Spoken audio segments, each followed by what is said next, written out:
तो दोस्तों, आज की हम वीडियो में आपको बताएंगे कि पसमानदा मुसलमान कौन हैं, क्योंकि पिछले साल मध्य प्रदेश की एक सभा में प्रधानमंत्री नरेंद्र मोदी जी ने पसमानदा मुसलमान का जिक्र किया था और उसी वक्त से पूरे भारत में पसमानदा मुसलमान का जिक्र शुरू हो गया राजनीति में।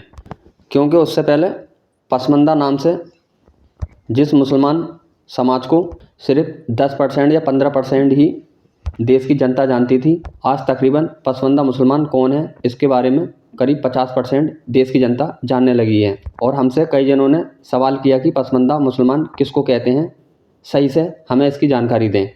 बात करेंगे पसमानदा मुसलमान कौन है, किसको कहते हैं, और भारतीय जनता पार्टी जो कि कट्टर हिंदूवादी पार्टी विचारधारा रखती है, उसको 2024 के लोकसभा चुनाव से पहले पसमानदा मुसलमान इतने पसंद कैसे आने लगे।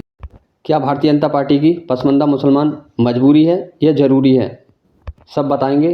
आप बने रहिए हमारे साथ, देखें आखिर तक इस वीडियो को। भारत के अंदर जितना भी मुसलमान समाज है उसमें से ज़्यादातर पसमानदा समाज है। पसमानदा मुसलमानों की आबादी तकरीबन 85% से 90% है और बाकी बची अशरफ या जनरल कैटेगरी वाले मुसलमान, जिसकी आबादी भारत में सिर्फ 10 से 15% है।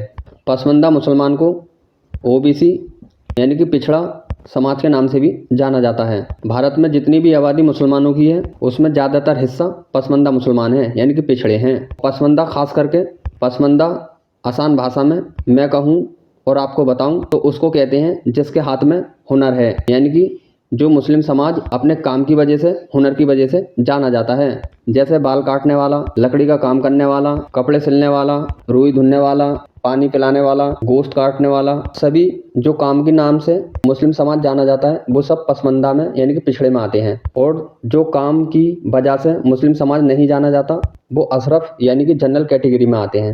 जैसे सैयद हैं, सिखजादे, तुर्क, पठान वगैरह। लेकिन देखा यह गया है कि भारत में सर्वे के मुताबिक जो जनरल कैटेगरी के हैं, जिनकी 10 से 15% आबादी है, वे शिक्षा में, राजनीति में, आर्थिक सभी में 90% हैं, 80 से 90% हैं। और जो आबादी में 85 से 90% है यानी कि पसमानदा, सलमानी, सैफी, मलिक, मंसूरी, इदरीसी, कुरैशी वगैरह, वे शिक्षा में, रोजगार में, राजनीति में सभी में पिछड़े हुए हैं। उनकी हिस्सेदारी सिर्फ 10 से 15% है, यानी कि बिल्कुल उल्टा है। आपको एक मैं उदाहरण दे रहा हूँ, आप खुद देख लीजिए। तो अब आप समझ गए होंगे कि पसमानदा मुसलमान कौन है। अब बात करते हैं हम कि भारतीय जनता पार्टी के कट्टर हिंदू नेता क्यों मुसलमान खास करके पसमानदा मुसलमानों को याद कर रहे हैं। भारतीय जनता पार्टी का 2024 के लोकसभा चुनाव में जो सपना है 400 प्लस लोकसभा सीटें जीतने का, वे सपना जब ही मुमकिन हो सकता है जब उनको मुसलमान वोट देगा।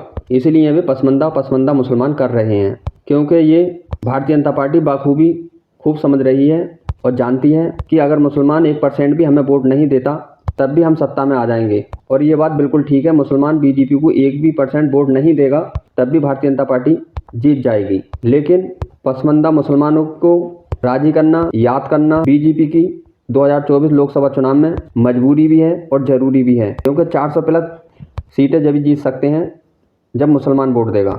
क्योंकि 2024 के लोकसभा चुनाव में भारतीय जनता पार्टी को 8% मुस्लिम आबादी का वोट मिला था और 2019 के लोकसभा चुनाव में भी भारतीय जनता पार्टी को 8% ही वोट मिला था। इस 8% मुस्लिम वोट को बढ़ा करके भारतीय जनता पार्टी चाहती है कम से कम 14 से 20% वोट मुसलमानों का 2024 के लोकसभा चुनाव में पार्टी को मिले, जिससे कि उनका सपना 400 प्लस लोकसभा सीटें जीतने का पूरा हो सके। हमारे मुल्क भारत के अंदर लोकसभा की मुस्लिम बहुल्य सीटें तकरीबन 96 हैं, जिसपे कि 2019 में भारतीय जनता पार्टी मुस्लिम बहुल्य सीटों पर 46 सीटें लोकसभा की जीती थी।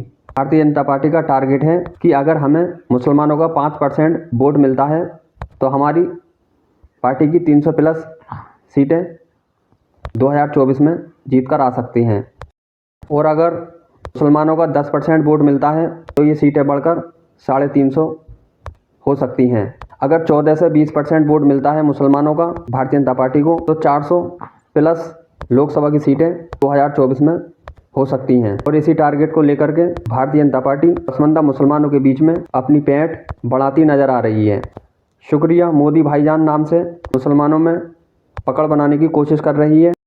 और इसी के मद्देनज़र भारतीय जनता पार्टी ने अपनी पार्टी में पसमानदा विंग बनाई है, यानी पसमानदा प्रकोष्ठ बनाया है, जिसमें पसमानदा मुसलमानों को यानी कि पिछड़े मुसलमानों को जोड़ा जा रहा है, बूथ स्तर से लेकर राष्ट्रीय स्तर तक। लेकिन सबका साथ सबका विकास कहने वाली ये भारतीय जनता पार्टी वोट लेने के लिए पसमानदा मुसलमानों को याद कर रही है सिर्फ, और पसमानदा विंग बना रही है।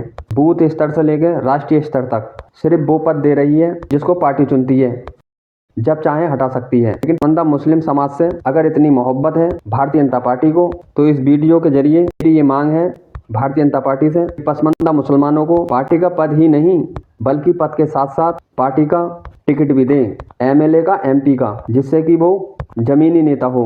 पार्टी में पद देने से तो पसमानदा मुसलमान पहले भी दूसरी पार्टियों का गुलाम था, अब इसका गुलाम बन जाएगा। अगर पसमानदा को आगे बढ़ाना है, तरक्की करनी है पसमानदा मुस्लिम समाज की, तो उसको ज़्यादा से ज़्यादा टिकट दे, एमएलए का, एमपी का, जिससे कि भी जनता की सेवा करे, ना कि पार्टी की गुलामी। अगर पसमानदा मुसलमानों को सिर्फ जुम्मन चाचा ही बनाना है तो ये दिखावा सही नहीं है, क्योंकि भारत में जितनी भी पार्टियां हैं सभी मुस्लिम समाज को जुम्मन चाचा ही बना रही हैं। कोई दरी बिछवा रही है, कोई झंडे उठवा रही है, कोई पार्टी अपने नाम के जिंदाबाद के नारे लगा रही है। क्योंकि भारतीय जनता पार्टी में इस वक्त मौजूदा एक भी लोकसभा सांसद या राज्यसभा सांसद या कोई विधायक या केंद्रीय मंत्री बड़े स्तर का पसमानदा मुस्लिम समाज से नहीं है।